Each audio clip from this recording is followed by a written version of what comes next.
À l'époque, il faut savoir qu'on pêchait le thon rouge, qu'il soit petit ou gros. On le pêchait sur pratiquement toute son aire de distribution. Et donc le conseil scientifique n'était pas non plus suivi, donc il n'y avait rien qui était mis en place. Et donc du coup le stock n'était pas du tout dans un état. Alors moi je me refuse toujours à dire qu'il était en voie de disparition, comme on peut entendre de temps en temps, parce qu'on ne peut pas vraiment éteindre un stock de thon, parce qu'il se reproduise trop vite. Et d'ailleurs on en a eu l'illustration avec ce qui s'est passé par la suite. Dans les années 2007, 2008, 2009, l'ICCAT a mis en place un plan de reconstitution.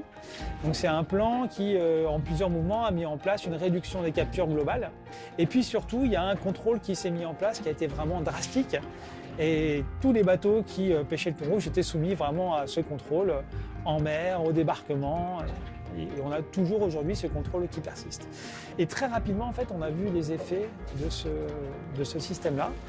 Dès les premières évaluations de stock de 2012, puis en 2014, on a vu le stock qui est remonté extrêmement vite. Les estimations de biomasse, donc ça c'est un indicateur très fort pour nous, c'est la quantité de reproducteurs qu'on va estimer qu'il y a dans l'eau.